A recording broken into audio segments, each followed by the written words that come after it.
Whoa. Nice, Markus. That was a B-boy. vibe, yo. Thank you. Good vibes, good vibes. Hello, everyone. Hello. Hello. Yeah, I just want to unmute everyone to make sure they can enjoy that patch. So welcome to Perfect Circuit Chat. I'm one of your hosts, Trovarsi, and we have BboyTech, Trevor. We want to welcome the noise engineering crew. We have Kris, Stephen, Ankoor, and the man behind that awesome patch, Markus. Handman. All right, so before we get started, Markus, you want to talk about your patch? You want to tell us what you're doing? Yeah, totally. So the concept for this was to kind of show off the module that we're unveiling tonight, which is this guy, Vice Verga. Kris asked me to make a sequential switch matrix jam, and I was like, huh, how do I do that?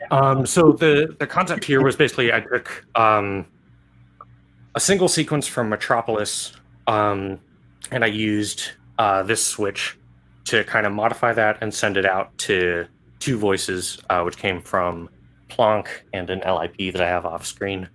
And then I had the Stilson Hammer doing some percussion with the PIA and just another snare. And then I'm using the old Confundo Funkadus and the Lapsus Os to kind of control stuff, bring stuff in. And that's pretty much it. Most of the interesting stuff came from our new model, the Vice Verga. Nice. Nice. I don't think you have enough stages, though. I just want to. I know, right?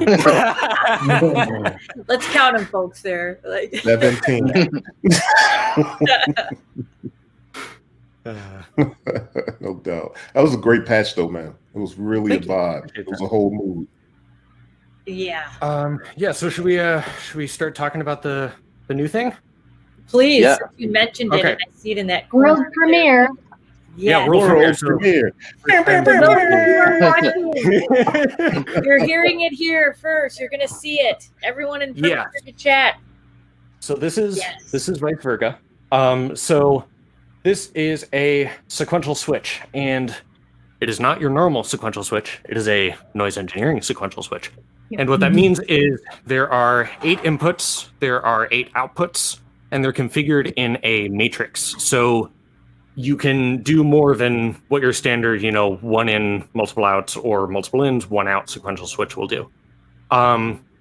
So in that patch that I just played, I was using it in basically 4 times 2x2 mode. So what that basically means is I have 4 sections, and each one is a 2x2 switch. So I had my Metropolis gates going in here, and then coming out to my 2 modules there, and then my CV going in here, and going out to my 2 modules there, so that every time the patch loops, it advances and switches which instrument is playing. And then I just had some CV basically routed to the other ones for more variation. But it has 2 other grouping modes. So that was the 4 times 2x2 mode. There's also 2 times 4x4 mode, which gives you 2 4x4 switches. So you have a top half and bottom half. And then you have 8x8 mode, which gives you 8 ins, 8 outs, and it just switches through.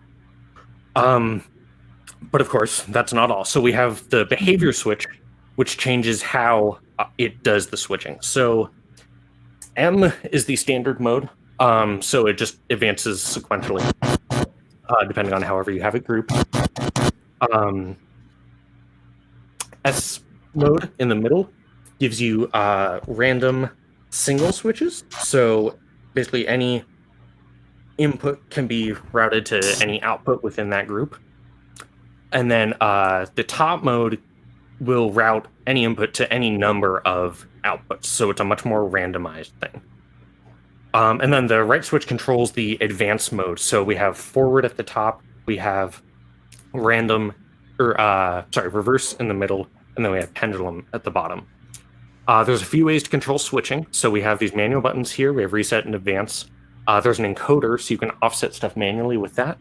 And then there's CV inputs for all of those things. So you can use a normal clock and reset to just go through it sequentially, or you can use a sequencer to actually sequence where the switch is. and that's pretty much it. Nice. Is it bi-directional, or is it like the inputs are on the left and the outputs are on the right? The inputs are on the left and the outputs are on the right. Cool. Okay, so somebody in the chat, I wanted to know this answer to this question as well. Is this going to come in black panel? Yes. Okay. Always. Yeah. when we're prototyping, we just get whatever panel they have laying around. So often our prototypes will be in just the junkiest, crappiest metal. But when we go to production, our stock will be in black always, but there will always be silver panels available for those who want them. So what was the play, like, how did the switch come about? Like, yeah.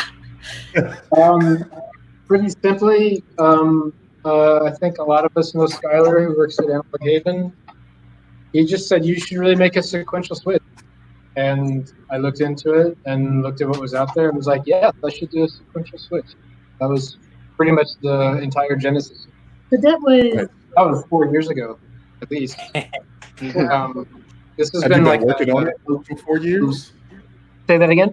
Have you been working on it for 4 years, or is it kind of back burner? I mean, this is not like a headliner module for us. And so it's been kind of never the highest priority, but we've just been pushing along. And then a few years ago at this point, we found a really big problem. Then we had to redesign a big chunk of it, and so I added more time, and so it's just taken a while to get it to the finish line. But I better be there. Yeah, it's there.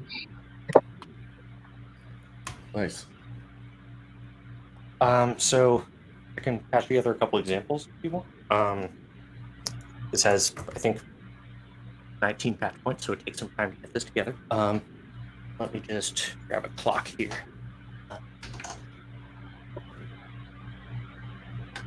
So I'm going to zoom you back in, Marcus, 1 second. yeah, sounds good. Okay. Okay, so I have a Rubicon 2, which has a ridiculous number of waveform outputs, and I have a bunch of them routed to the inputs on here, and then I'm just sequencing through them with a clock. So right now it's happening sequentially in reverse. I can randomize it by changing the behavior switch, or I can change the grouping. So if I wanted to have, different groups, as you can see there, it's switching differently. Or if I take the clock out, I can just use the encoder to do that same thing. And you'll notice that in the random modes, even when I'm using the encoder, it still happens randomly. So it's a cool kind of performance control. So that's just a simple patch of this.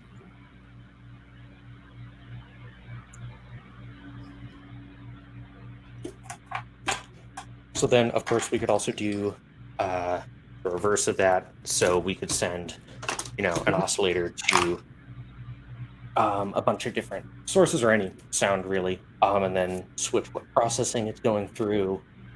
There's a lot of uses for sequential switches, and since this is a matrix, it kind of opens up even more possibilities. Like the patch I started wouldn't have been possible if this wasn't an actual matrix. So, yeah. I'm sorry, Marcus, what was the last part? Since this is a matrix, it opens up a lot more possibilities. Like the patch I started with wouldn't have been possible if this wasn't a matrix, because you need the kind of multiple inputs going to multiple outputs thing to make that sort of thing work. So it's a really interesting switch. Okay. I think you are in the process of answering it, but I just want to address somebody in the chat. And there says, how does this new switch differ from other switches besides the extra I/O? Right. So there is that.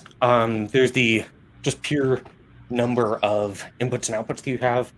There's the configuration options. Like I was using basically 4 separate switches in that initial patch because of the 4x2x2 mode. But there's also just the amount of control that you have. Like you can use CV, you can use gates and triggers, and you can also randomize stuff within the switch itself. Very cool.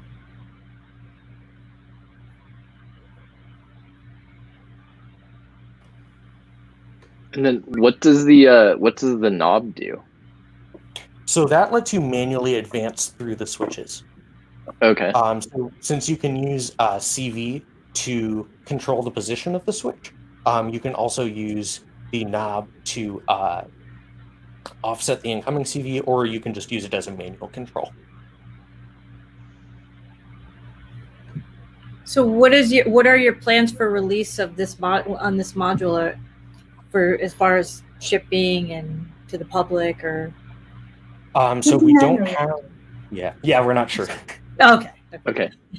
Someone asked about the price too, if you know the price yet, or Not yet. okay. So much like, well, I know that I saw in the comments already that a question about, and I know people are going to want to ask this about the reverb, all the other things that we showed at NAMM. Much like that, we're sort of still stuck in limbo with all of our production stuff. So we don't yet have a quote for how much this is going to cost to build. We don't know how much we have to charge for it. We don't have a date for when we'll be able to release it. Things have been really slow coming out of China. We don't have reliable stuff yet. We built here in California, but a lot of our parts come out of China. So we've been really backed up on basically getting everything built and whatever. So we have not really been able to get production stuff made since NAMM. Our plan at NAMM was to have everything that we showed there out like right away. And then everybody knows what happened after that. And so we've been, because of that, we've been really backed up on all of it. So we're all working. Of us are working and designing, so we're continuing to put things together and get ready, and we have things ready to release, but we are waiting on being able to actually do it.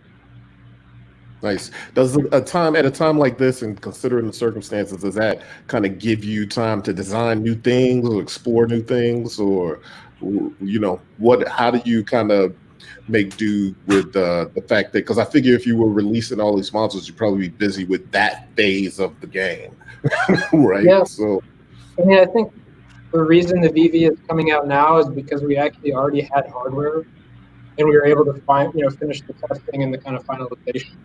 okay. So, because we can't work on some things, we work on other things, and then our schedule is completely screwed up. We're certainly we have a lot of irons in the fire. We haven't had lack of things to do. So, I do see a question about if we're audio or gate. The goal for the VV was to work for any normal modular signal, including gate. And that one in particular took some hardware revisions. It should work with audio, CV, gate, and that was the goal from the outset. So, And thanks to the tester that found that. yeah. We were actually about to start the final release schedule a couple years ago, and then one of our testers was like, "Hey, I tried this and it didn't work so well," and we're like, "Oh." So, yeah. And then there was another question about how. There was an input question. So how do you choose which inputs go to which outputs? Is it quick? Markus, you want to talk about that since you have one in your hand? Yes. So it's sequential. Hold it up, Markus. I'm going to zoom you in. There you go. So it's sequential. So if you have a bunch of inputs and one output, and you're in one of the standard advanced modes, then it will just go through them in order. If you're in one of the random modes, it's random. And then there's the reverse and pendulum mode, so you can change how it's actually going through them. Yeah. Nice. And I didn't see on the panel, but I have to ask, what is this one going to be called? Like, what's the name? There you go. Let's get down to let's get into that. It's Vice Verga. Nice. or VV. VV, indeed. VV. All right, I'm writing this one here. Take notes. And then I think you already said, but someone asked, so it can be advanced with both triggers and CVs, right? Yes. Yep. Exactly. Cool. Nice. So, as you said, that you have these modules that are like in the fire, and I know that at NAMM you announced an oscillator, and you mentioned the reverb earlier. But let's talk about the UI, because I love that module. Yeah, you've been repping it hard. Thank you. You're welcome. I mean, it's easy because it is pretty dope. So, UI is well, the UI is Ankoor's baby. So Ankoor, why don't we let you take it? Yeah, I have one right here, so you can Let me pull it up zoom and you start in. talking about it right here. We're just gonna sit here and drink our gin and tonic. So this is the Univer Inter, the UI. It's a MIDI to CV converter module. So it's got a MIDI interface on the top half, and it's got 8 configurable CV outs on the bottom half. On the MIDI interface includes a USB MIDI, MIDI in and MIDI out, as well as TRS MIDI in and MIDI out. And the key thing to know about this guy is that the CVs on the MIDI to CV converter are configurable. And I'm gonna head over and share my screen real quick now. Okay. To show you guys the app that you can use to configure this module. Nice. So we're looking at the Univer Inter preset manager. Like I said, it's MIDI to CV, so it actually has a USB MIDI interface. So what you want to do is connect your UI to your computer via the USB interface, and then head over to the website, which is online. The website is split up into like 2 parts. On the left, you have your preset sources. So, and on the right, you have a preset viewer or editor. So over here, you can see this is exactly what the module looks like, and you can basically take a look at what each of the CVs is configured to. So since it's MIDI to CV, looking on the right side over here at the editor, you can basically click on the label next to every output, and in the top right over here, set that output CV to respond to a range of different MIDI behaviors. So you can have it be a pitch CV output, a gate CV output, trigger, and you can configure each of your outputs that way. Every preset also has a name that you can edit yourself. So I'm going to call this Ankoor's preset.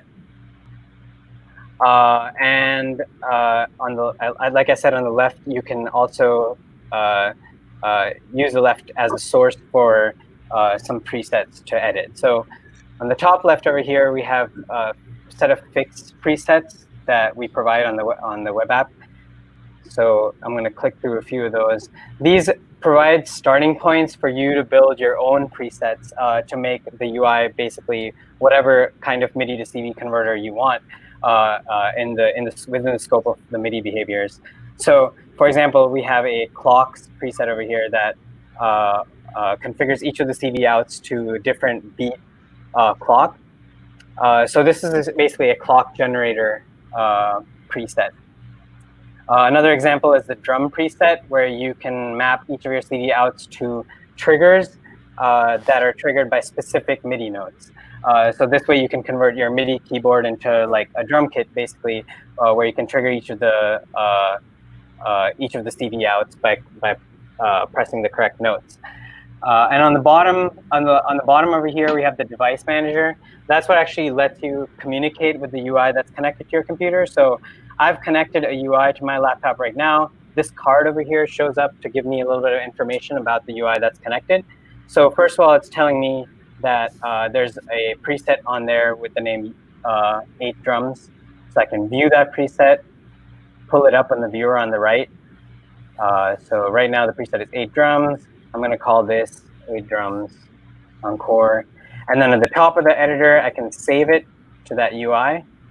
And right there, you can see on the bottom left, the preset that's on that UI is updated. So that what I just showed you guys was a simple load the preset from the UI, edit it a little bit, and send it back down. And that's pretty much it. Past that, we also give you the option to save presets as files that you can load later. So in here, I'm gonna pull up a continuous controller preset, and then I can just save it to a file. And then later I can load that same file from the left over here. That's pretty much all there is to it. It's pretty simple, but this unlocks the main functionality of the Univer MIDI-to-CV converter, which is actually to configure each CV to your liking. Hey, can you actually show the full list of behaviors? Yes. So we have node behaviors, pitch, gate, trigger, and velocity. I can't see them. Yeah, that pop-up's not coming through the whatever the screen sharing is. It's not picking that up. I see. Let me see. Yeah, we tried to find every possible sensible response to any possible MIDI message and give you the user option to do that. And so there's a whole lot of behaviors. That was really what I was making sure we showed. And if we missed one, then let us know, and we'll see if we can fix it. Put it in. Yeah, one of the other actual, for us at least, a big technical goal was the ability for the user to be able to update the firmware. So be able to actually, from this interface, if we have a new firmware, it will tell you you should update your firmware, and you click a button, and it will just update it all right there. So we can add features. Nice. This will probably be our first product we've ever released that will allow us to do that. So. I really love this interface, by the way. There are devices of many sorts that have, web interfaces where you can configure them. At least there's a few out there that I've used personally, and I think this is the best one because the output controls, the way that whole thing is just kind of nice and neat up there in the upper right-hand corner, how you can select the output and then go to it, select it, and it's not just like a huge long row of all of the output controls. This is just really nice, neat, and compact, and keeps down the confusion. I have to agree with you. Yeah. That's all Ankoor, actually. He came up with the whole visualization for this. Yeah. Very nice. You did a great job, Ankoor. Yeah. Seriously, I've looked at a few of these from other modules, and this is very straightforward, easy to make changes, save your preset. It's nice job. Yeah, I don't like things that make my life hard. Yeah. and there have been a couple of things that I'll be sitting here like, now I gotta sit here, stare at this thing. Yeah. I gotta put my glasses on and go through a bunch of stuff. And this is just right. It's bang. It's right in the right place. It seems like everything's very intuitive. Good job. Yeah. Thank you. So I saw that it, go ahead, Trevor. Sorry. I was just gonna say I saw it does like hertz per volt and 1.2 volt per octave as well as 1 volt per octave. So that's cool. Does it do S-trig too? I don't think so. Oh, okay. I will look into see if we can do that. I don't think we can, but I'll have to double. Also, I have a question. I see presets. So if I clicked on drums, then it would be, it's preset up for drums. Or you click on clock, then it kind of has different divisions of clocks and stuff like that. Exactly. That is beautiful.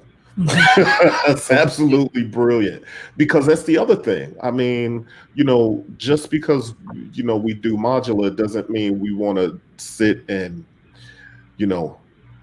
just be as complicated as we can about everything that we tend to do, right? And so sometimes it's like, you could try to configure some of these things. You're trying to figure out, okay, is this the one I want? Let's try it. Yeah, I've uploaded. Oh, that's not the one. Okay, is this the one I want? Let's try it. Oh, that's the one. This is good because sometimes all you really want is just a simple functionality. And if you could hit the preset and just load it, and that's that you can get right back into making music. So that's a pretty brilliant design. I commend you guys for that. Do you want to? So you can chain some together, correct? Or how does that? Right. I skipped over that feature. So you can chain two UIs together by using the TRS MIDI interface. So you could connect a TRS MIDI cable from the out of your master UI into the in of the chained UI. And so like on the web app over here, I can activate chaining. Once I do that, the UI that's connected, or the UI that I send this config to over here using this button, will be the master UI. And then, so if I connect the out of that, the TRS out of that UI to a TRS in for a different one, I could actually configure the individual behaviors of the chained UI in here. Nice. So an example is we actually also offer a polyphonic pitch behavior. So this is an example of a preset that has a chained setup with 8 voices, 8 voice polyphony, a gate and pitch for up to 8, so 8 gate and pitch pairs. Mm. Yep. Well, for all of you that want to patch an 8 voice poly patch in your modular. But you can very easily train them. And also just in normal use, like my normal use, like I just have 2 or 3 of them plugged in at once for MIDI devices. And so if you're in a more like MIDI-centric universe where you can deal with multiple MIDI devices, you just all in. You can't do poly across that, but you can do everything. Nice. I like it. Yeah. I'm gonna need a couple of those. Yeah, it's super. What's the price point? Do we know yet? Not yet. We're hoping within the next month, I'm guessing, we'll get back to the point of being able to start getting all of these things started out. So it's going to be an attractive price. I like that. Mhm. That was a goal from day one. But yeah, the details are very up there. Do you want to talk about the other modules that? there were a bunch of questions that I saw. Do you want to go through the questions on this one first? A bunch of questions came up in the chat. Let's see here. Is there a way to change the saved presets offline? No. I mean, you can actually use your phone in some cases, not all cases. But you can do that. My phone is the problem, actually. But yeah, you'll need to connect to your computer, and the web app is hosted on the internet. Honestly, I don't. Dynamically changing configurations was not something that was a design point for this. Like it was assumed that you're not going to be like you're going to be in your studio and you're going to be filling with it. You get to where you want. You can put that where you want to perform or whatever, and it's all saved on it. Just you can't manipulate it offline the way our current app works. And there actually, this is a really good question too. Would you be able to download the preset and to send it to someone else? Yeah, absolutely. Absolutely.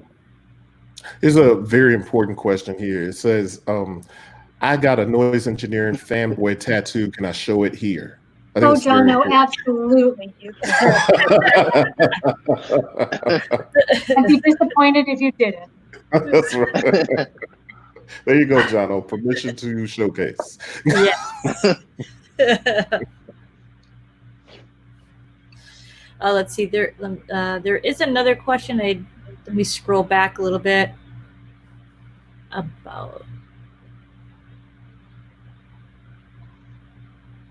is the preset manager site online to demo anywhere? Not for the public. No, it's not going to be publicly available until we release the module. We still have some kinks to work out of it. Yeah, it's close, but not there yet. So. Yep. Cool. Can you all give us and for those that I know you all announced a couple things at NAMM. Can you kind of give us a refresher of what was announced at NAMM? So it was the MIDI-to-CV that we just talked about. We announced an oscillator, a 6 HP oscillator, and the reverb, which has become known as the Batverb. And the reverb and the reverb and the Batverb. The reverb and the oscillator are both going to be platforms that we mentioned this at NAMM. They'll both be platforms, so they'll be released as a reverb or a specific oscillator, but the plan is to have updated. They'll be user updatable, so there'll be a load of firmware that we release. So you buy one, but you get a load, and we'll keep producing on those platforms going forward. That's pretty interesting. So it kind of seems like you guys are kind of entering a new era in your design and the types of modules, like the things that are configurable and things that you can kind of change the performance of and stuff. Was that intentional, or was it just kind of these things kind of came together like that, or how you? Yeah, it's definitely both. I mean, everything that we're talking about that's new represents a pretty big back-end technological shift for us, and this user updatability and stuff like that becomes like much easier, if possible, even versus our older platforms were much more sort of archaic in many ways. So a lot of this is just like we're pushing these new logical platforms, and then we're like, oh, there's all these cool features we can give to our users. So pretty much all of it's just in response to these sort of technological changes and just thinking about what we could give the user the changes at a reasonable price. Yeah. Well, I think there's something to be said for, both sides of the fence there, right? Because some people are just very strictly like, yo, design that thing for what it is. I bought that. That's what I always wanted to be. I get to know that, and that's it. Then some people are going to be the ones that are going to be like, yo, I love the versatility and ability to be flexible and switch things up. So I think it's kind of dope that you have both sides of that in your product line. Well, and our goal is to make it, when it releases on day one, it should be a finished product. So it's not like we're going to release the reverb and have reverb updates. We'll release the reverb, and if there's a huge problem, we'll obviously release an update. But the goal is to we release the reverb, and then we release other effects that if you want to try them out, you put them on there. If you want more than one, you get more than one. But the goal is to have it as diverse and as versatile as you can, as you want it to be. I like that. Diverse and complete. It will be a complete product, but it you still have flexibility in it. Nice. I dig it. And another point to kind of clarify that, we're also going to sell, when we do a primary firmware for the reverb platform, we're actually going to sell that as a hardware product as well. So if you want to operate in that hardware model where you buy it and it is what it is, then we're still going to offer that as as our sort of sales model. But then if you're on a budget and try out one of these, then you can go to our website, download it, put it on there. And it'll have the wrong panel, but you can try it out, and if you really like it, and you buy a new panel from us and then replace it. We want to support sort of all of those user models. I think on the flip side, are people able to create their own firmwares? Are you going to kind of there with it, or? So we are using the electric feed for our sort of back-end CPU platform. You will be able to write your own code that runs on this platform. Once it's actually out and we're done with all of the nonsense, kind of a secondary goal, but we're going to release like a template project using the C tools that allows you to do just a very simple example that's a very basic custom version of the DAISY development stuff on our hardware. So yes, that's a long answer for yes, you can. Internally, we actually use kind of different tools than the DAISY interface does, but we're going to give you like a very simple example of the DAISY feed. We're going to give a public example when we have time to allows someone to go in there and write their own stuff.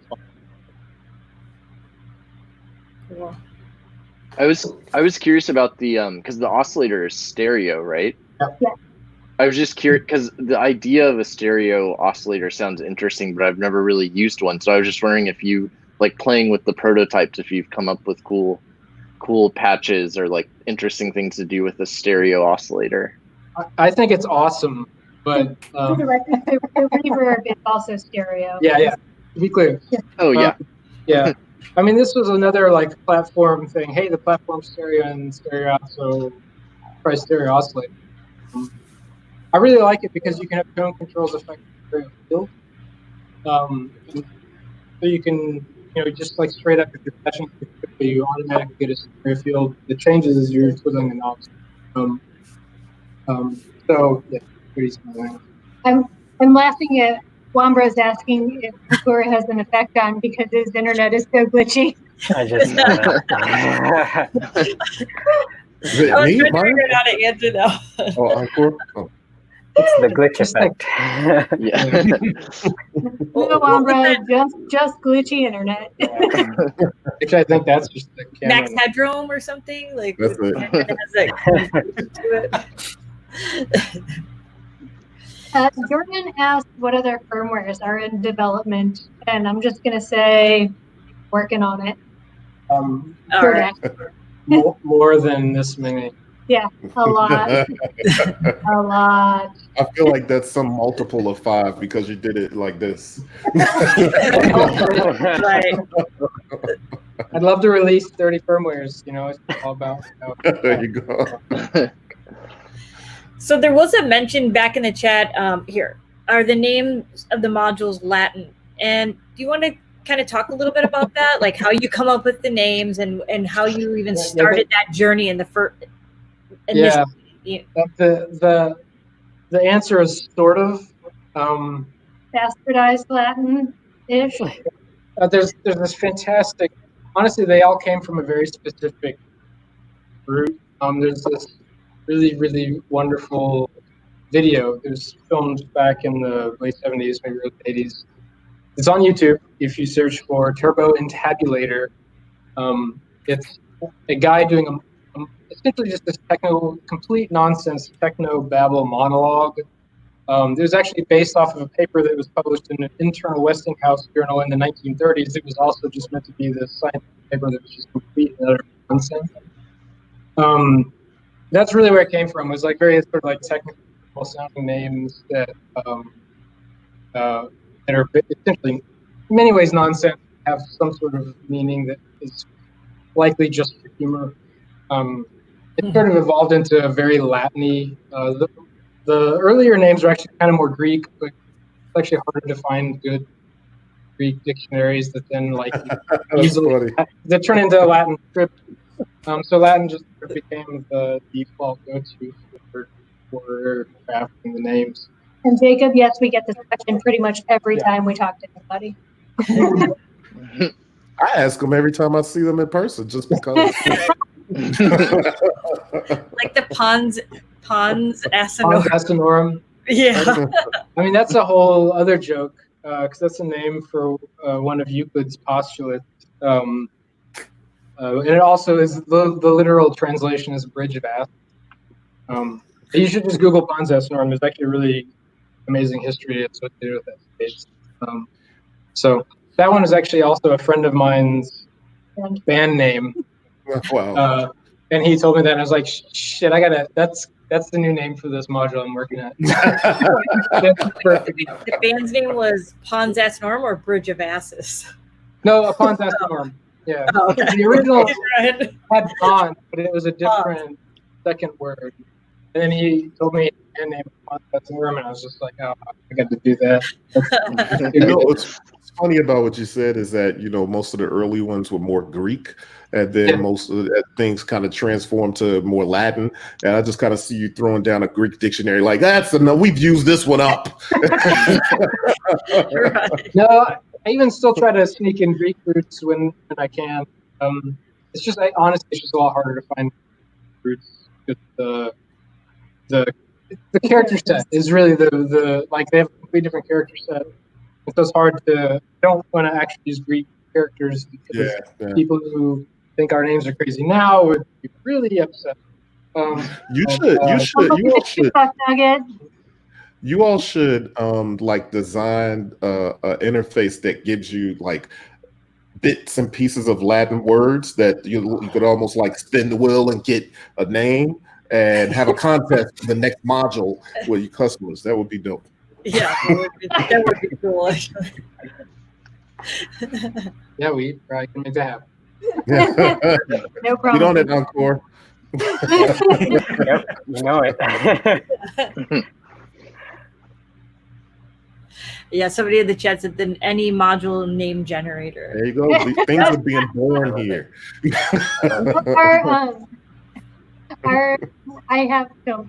My background is biology, and my master's advisor gave me one of the best gifts I've ever received, which is a Latin roots dictionary.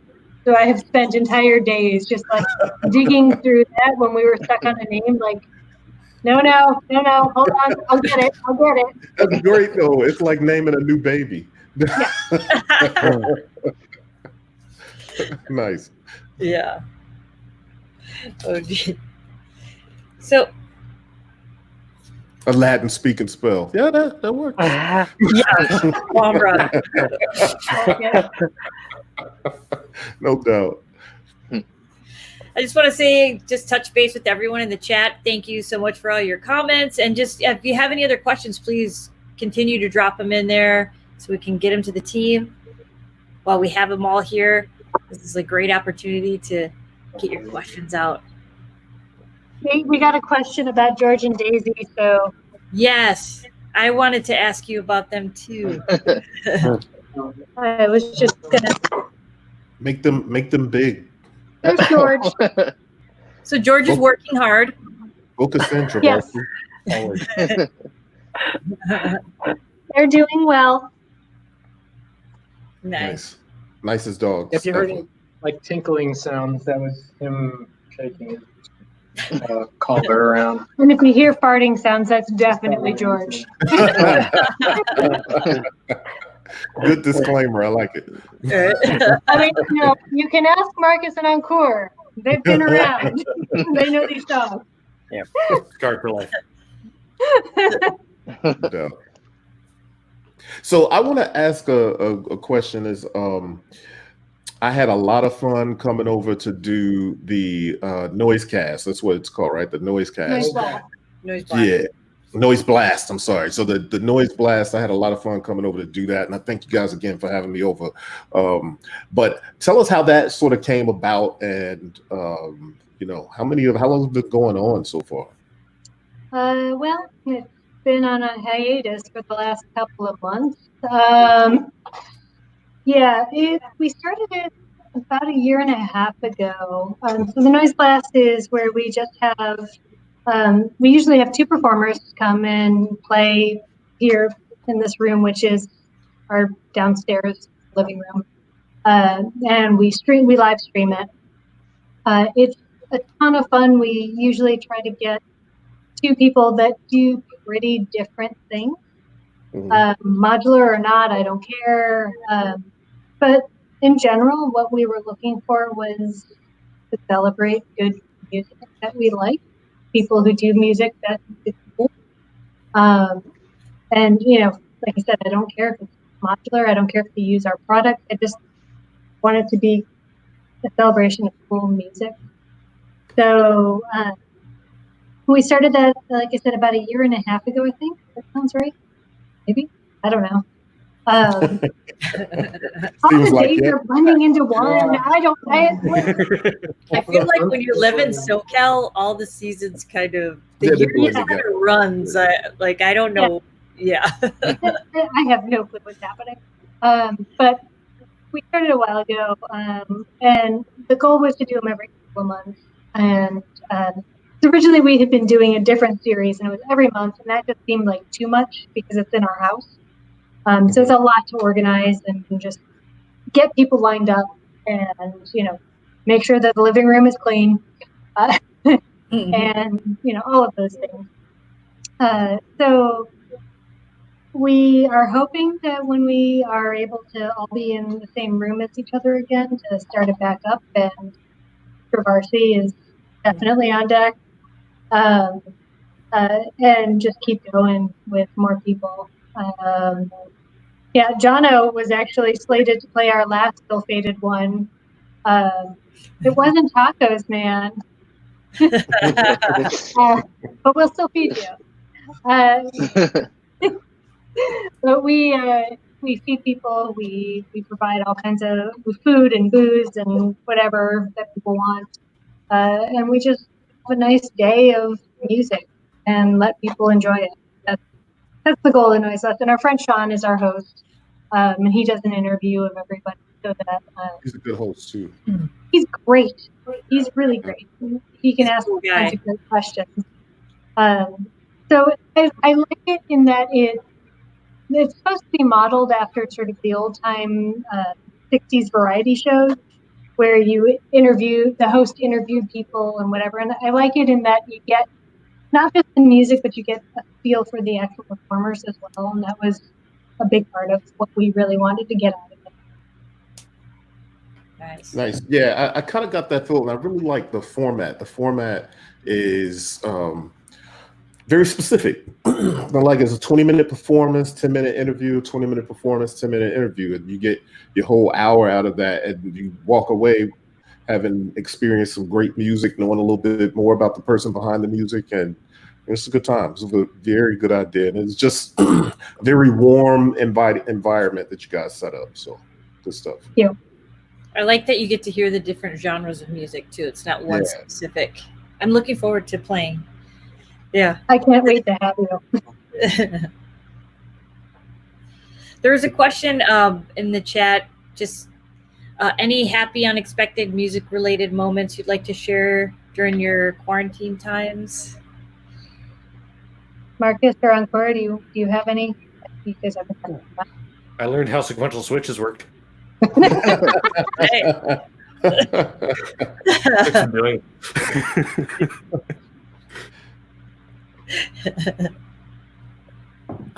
I mean, the quarantine for us has been, I think, very different than a lot of people's, in that we previously worked from home, and so we continue to work from home. And there's been a lot of impact for manufacturing and working and for all of the things that happen outside of our immediate work environment. It means that Markus and Ankoor are not in our house on a regular basis. And that's, I miss the dogs. Yeah. They miss the He's Markus is going to do Zoom sessions with the dogs. Exactly. He's like, Kris and Stephen, you guys can leave. I got it. Right. They're so confused by Zoom. The dogs, really? not Markus. I am too.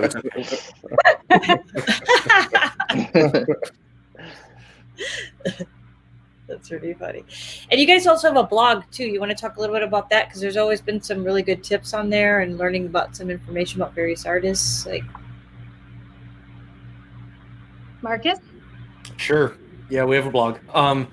So we try to post every Tuesday morning.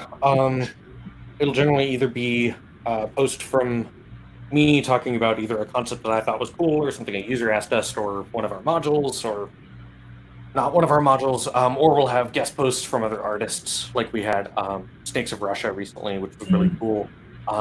Very cool.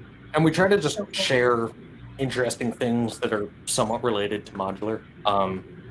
Or help people learn about how to get into it. Yeah, exactly. Mm-hmm. Yeah. We have very broad getting started in modular type posts. We have more specific stuff like making small systems or making systems for techno. And then we have more advanced concepts. Like I have a series that I call Using Things Wrong. We have one of those coming out, I think, next week, where we use one of our sequencers to do a bunch of things that it wasn't really designed for, but it can do, and they're really cool. So yeah, basically every Tuesday we announce one of those on our socials, and it'll be about something probably completely unrelated to the week previous, but we hope it's still interesting. So there was a question in the chat about any possibility of working on any kind of sequencer, or have you guys had your eye on that at all? The answer is yes. We've had our eye on it for a long time, and yes, we were working on a variety of sequencers, but it's going to be a while. Okay. We had, for the past couple of years, we've released 10 to 12 modules a year. This year, and we had expected to do the same this year. We posted a picture in, I think, early February of our planning meeting of what we expected to do this year. And then February happened, and then March happened, and now we will be lucky to get a quarter of that out this year. So sequencers are on the docket, but we are #working on it. We don't know when anything's going to happen at this point. We have a number of sequencers out at the moment too. We have Digitalis, Vox Digitalis, Vinci, the repetitors. So there are options. Yeah. Nice. Hey, Josh.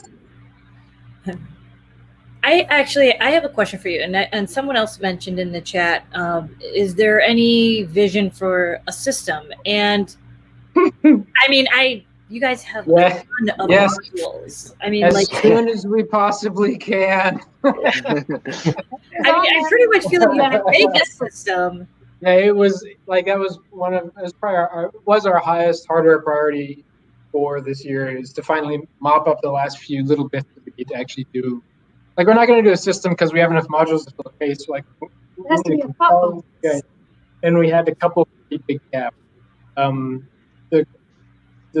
This year's put us 4, 5, 6 months, who knows, when it's all said and done, behind on new hardware development. So whether that's going to happen this year is really up in the air. It's really unlikely at this point, honestly. So it's one of those things that takes a lot more time than I think people would expect to, because the system needs to be an instrument from start to finish. It needs everything that you would possibly need. And you can do a lot with noise engineering modules, but there are things that we want to add to. Nice. Yeah, I would say that, obviously when I worked with you guys to do a sample pack, you put a system in my hand, but that's just the thing. It's just because you guys have such a big catalog of modules, you could take a 6U104 case and I mean, it was literally filled to the brim. I was like, this is amazing. I can't believe this much noise engineering modules in one space like this. It was absolutely amazing. And it actually like threw me for a loop. I'm like, I want to try everything.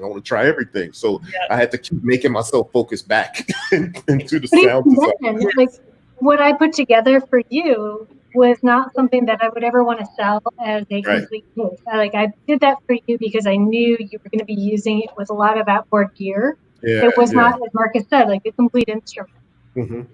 So that was workable with somebody that I knew would be doing what you were going to be doing with your gear, with a lot of outboard extra stuff. That makes perfect sense. And that's why, when I think about you guys doing a system, it's probably going to be something more tailored and say, okay, look, let's get down and design an instrument that has everything to complement one another and just kind of all kind of works with good synergy for the idea of the actual instrument. Because great modules are great modules, but when it comes to a great system, there's a synergy and a way that you kind of have to think about it. It's a different way of thinking, I think. Yep. I know. When I got the kids too, I was like, where do I start? I mean, there were so many. I didn't know where to start, honestly. Like, let me try. I was exactly the way you were, Corey. Like, okay, I'm going to focus over here. And I'm like, but what about this thing over here? But what was cool, though. Could we plug your sample pack? Sure. Here, let me pop it up. I was going to say what was cool is when I had the case, Shonda and I had a couple of jam sessions, just noise engineering jam sessions where we got together and she had her techno case and I had my case. It was for me in sound design and We just blew the roof off of things. So yeah, this is Dot Matrix, the Dot Matrix sample pack available on beatpeople.com, and the official noise engineering sample pack because it was an official setup. we talked about it and they said, we knight you. And so then I went and did this thing. So it was real fun. I was able to kind of take all those cool modules that noise engineering makes and run them through some cool effects and just other kind of coloration sort of things that I tend to do. And it turns out to be a really good sample pack, but the source material was all noise engineering modules. Just pretty dope. Yeah, and I think we got the same exact modules, the system, and I More or less. the same way. I'm sorry, we did. More or Right? less. Yes. Okay. But yeah, my main focus was to get crazy with it and take each voice, and it was really interesting I was able to really get into using the distortions and using the different rhythmic generator modules to kind of create those loops that I made for the pack. And it was just, yeah, as I got deeper and deeper into the pack, I mean, I stopped at over 300. There's over 300 samples in there, one chops and loops. Some of them are even as long as 100 bars. Like they're various lengths and sessions. Yeah, and I could have kept going, honestly. Like, and then I also had a list on the side of which modules I need to purchase from you guys. I was like, how do I not know about this? yeah. But you know what was eye-opening for me in doing the sample pack is that I didn't realize that you all had so many dope utilities and things that, like, I was kind of blown away, like, holy crap. I had no idea. It's a lot of really good utilities. I think, you know, people probably know that better than me, I guess, but if you don't, you should really check out noise engineering for, like, you know, not only those dope sounding oscillators and stuff like that, but the utilities are incredible. Yeah. Awesome. That's a good understatement. Yeah. Mm-hmm. And then, like, at one point I like had POV, like I did a virtual session with him, and I just was like, thank you, Patrick, for allowing me to pepper you with questions. But it was a deep dive into it, and like I said, I could have kept going, like, but I was like, okay, I had to draw a line somewhere. So, but thank you for picking me to do it. I really enjoyed it. I listened to your sample pack, and I like all of your loops. I was like, oh shit, I want to play with this now.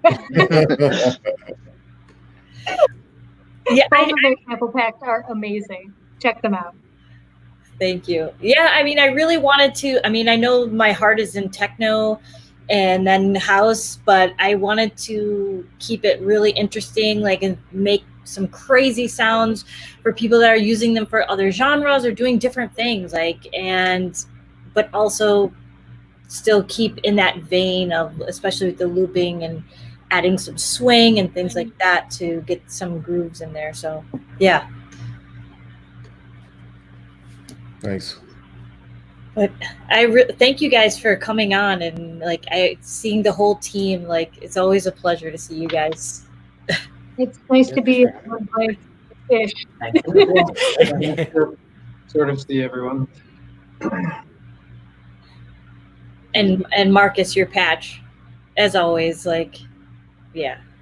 Good job. It was weird to make, but I enjoyed it. I learned some things.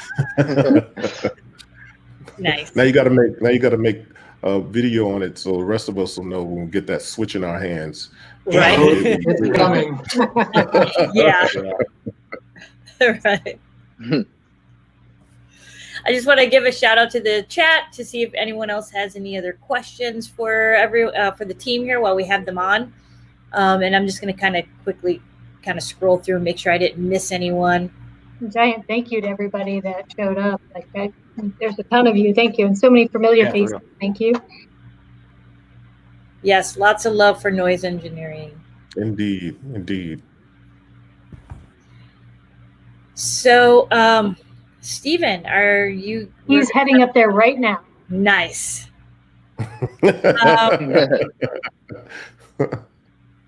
Let's see. There's a question. Does the new Switch have like a whack mode or something? Yes. What's a whack mode? I was gonna say I wasn't sure if it was a joke or a question, but I like went with it. That's It would be funny. Like, well, cool, everything has a whack mode, yo. What's up? I don't even know what's whack mode. That's a reference to I think Integra Solum, which has in the manual what's literally called whack mode. So there are the random switching modes. So there's just normal sequential switch behaviors, and then you can randomly assign inputs to outputs, and then there's randomly assigning an input to any number of outputs. So you can get some really weird stuff going if you have that. So it's not directly called whack mode, but that's basically what it is. Okay. Okay. See, you learn something new every day. It's awesome. That's right. I can see me and Trovarsi talking to each other now outside of this thing. Like, yo, we got to go get that module that has the whack mode. Right. We have Marco Polo later tonight. Exactly. So about this whack mode. All right. I like the comment. One half of IS stays in whack mode for me. I'm the exact same way when I use the IS. That's my mode too. One half in, one half out. Nice. Nice. There's another question in the chat too. I have you on here. Are you still working or talking about any standalone versions of the envelope, the LIP, CIP? We've talked about it. It's not a super high priority right now. It may happen, it may not. Cool. All right. Well, thank you guys so much. Again, love seeing all you guys. Can't wait to see you guys in person. Yeah, and thank you to everyone. Thank you for having us. Oh, you're welcome. And thanks to everyone in the chat for hanging out with us and all your questions.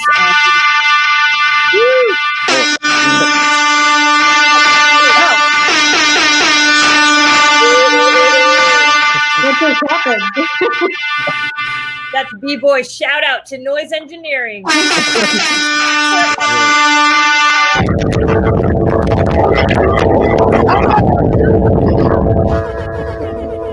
And with that being said, folks, thank you for watching Perfect Circuit Chat. And Stephen is definitely going to jam us out, so stay with us. Peace Thanks, to everybody. everyone. Thank you. Thanks.